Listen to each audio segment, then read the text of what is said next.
மற்ற social media influencers இருக்காங்கன்னு நினைக்கிறீங்களா? இல்லைன்னு சொல்றாங்க இதுங்க. நானும் நிறைய ஹோட்டல் ட்ரை பண்ணி பார்த்துட்டேன். 90% ஹோட்டல் வந்து ஃபுட் குவாலிட்டியே கிடையாது. ப்ரைஸும் ரொம்ப ஹையா இருக்குது. எப்படி தான் மேனுஃபேக்சர்லாம் பண்றாங்களோன்னு தெரிய மாட்டேங்குது. புரிஞ்சவங்களுக்கு சொல்ல வேண்டிய அவசியம் இல்ல, புரியாதவங்களுக்கு சொல்லி பிரயோஜனமும் இல்ல. வருமானத்துக்காக மட்டும்தான் அவங்க இது செய்யறாங்க. என்னடி சொல்ற? இப்போ ஒரு மொபைல் ஃபோன் வாங்குறோம்னு சொல்லிட்டு நம்ம போயிட்டு ரிவ்யூ பார்த்தாக்கா இதுதான் இந்த மார்க்கெட்ல இருக்கிற பெஸ்ட் பிரைஸ்ல இருக்கிற மொபைல் ஃபோன் ஒருத்தவங்க சொல்றாங்க. அதே மொபைல் ஃபோன் சேர்ல இருந்து கீழே போட்டப்பா சுக்குநூறு ஆயிடுச்சுன்னு இன்னொருத்தவங்க சொல்றாங்க. அதே மொபைல் ஃபோனை வந்து தண்ணியில ஊற வச்சு எடுத்து யூஸ் பண்றேன், இந்த பாரு எதுவுமே ஆகல அப்படின்னு இன்னொருத்தவங்க சொல்றாங்க. ஒருத்தவங்க மொபைல் ஃபோனே இல்லாம வெறும் மொபைல் கேஸ் மட்டும் வச்சுட்டு அதுக்கு வந்து ப்ரோமோட் பண்ணிட்டு இருக்காங்க.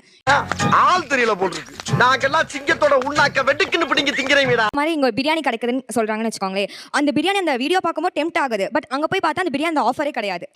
65 பிரியாணி ஒரு பிக் பைட் போறோம். இந்தாங்க ஃப்ரெண்ட்ஸ். பணத்துக்காக பண்றாங்கன்னு வந்து பாத்தீங்கன்னா, இப்போ நான் கையில போட்டுருக்கிறது இதுவும் பணம் தான், நான் போட்டுருக்க ட்ரெஸ்ஸும் பணம் தான், நான் போட்டுருக்க ஷர்ட்டும் பணம் தான். நீங்க மக்கள் முட்டாளா இருக்கீங்க. நல்லா இருக்கு ஃபுட், நல்லா இருக்கு, நல்ல குவாலிட்டியா இருக்கு சொல்றீங்க. தரமற்ற உணவு தரமா இருக்குன்னு சொல்றீங்க. நீங்க மக்கள் முட்டாளா இருக்கீங்க. நீங்க மாட்னாடா மானஸ்த. ரிப்பீட்டட் சாப்பிட மாட்டேன், ஒரு வாட்டி சாப்பிட்டு இருப்பேன். அதான் சொல்றேன், என்னைக்கா ஒரு நாள் அப்படி இருந்திருக்கலாம். அதுக்காக எல்லா நாளும் அதே மாதிரி இருக்கும்னு அப்படி நம்ம வாழ்க்கை எதை நோக்கி பயணமா போய்கிட்டு இருக்குன்னே தெரியலையே. நீங்க இன்ஃப்ளூயன்ஸ் பண்ணி வீடியோ போறீங்க, ஒரு நாள் தான் சாப்பிடுறீங்க, தினமும் போய் சாப்பிட்டா போறீங்க. சொல்லுங்க. என்னை பார்த்தாலே உங்களுக்கு தெரியும் நான் எதில் ஏமாந்து வந்திருப்பேன் அப்படின்னு. பார்த்துக்கிடுங்க, நல்லா என் தலையை பாருங்க, கிளார் அடிக்கும் இந்த லைட்டில்.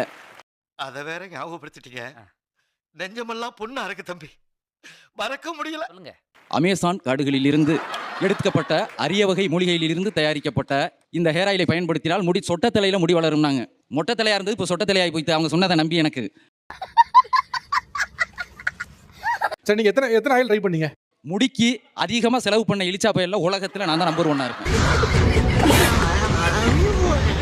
இவங்க சொல்ற விளம்பரத்தில் வர டாக்டரை தான் போய் பார்த்தேன். இப்போ டாக்டருக்கு விளம்பரம் பண்றாங்களா? டாக்டரையே விளம்பரம் பண்றாங்க, டாக்டரையே விளம்பரம் பண்றாங்க அவங்க. என்னடி சொல்ற? நீ என்ன சொல்ற? என்னடி சொல்ற? உத்தரவாதம் கொடுக்க முடியாதுன்னா ஏன் இப்படி எங்க உயிரை எடுக்கிறீங்க? உயிரை மட்டும் எடுக்கல சொல்லக்கூடாது, அதையும் சேர்த்து எடுத்துட்டீங்க. சோறு இல்லாம கூட இருந்துடலாம் சார், ஹேர் இல்லாம இருக்க முடியல சார். அவ்வளவு அவமானமா இருக்கு சார்.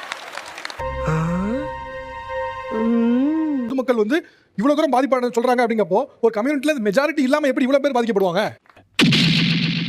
சொல்ற விதத்தை பார்க்கும்போது ஏன் நாக்குல எச்சி ஊரும் நமக்கு அந்த அளவுக்கு பேசுவாரு.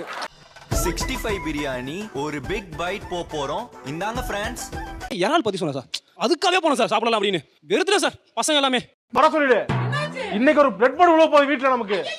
ஏய் மதிதாசன் மட்டும் தான் அப்படி பண்றீங்க, மீதி இருக்க எல்லாரும் இப்படி பண்ணாங்கன்னா இந்த ஷோவே நீங்க நடக்கவே தேவையில்ல. நம்ம என்ன வேலையா செய்ய போறோம்? சும்மா பார்க்க போறோம். இருக்கட்டும், அதுக்கு நம்மளுக்கு என்ன சம்பந்தம்? இந்த நிகழ்ச்சி முடிஞ்சு போயிட்டு அதுக்கப்புறமா நாங்க ஜீ தமிழ் போனோம், இப்படி ஒரு நிகழ்ச்சி நடந்துச்சு, அதுல இருந்து இதுக்கப்புறம் நான் இந்த மாதிரி ப்ரொமோஷன்ஸ் பண்ண மாட்டேன்னு இந்த எல்லா கிரியேட்டர்ஸும் போட்டீங்கன்னா எதுக்கு இதெல்லாம்? முதல்ல நீ முன்னாடி வந்து இப்படி கேட்கறதே தப்பு.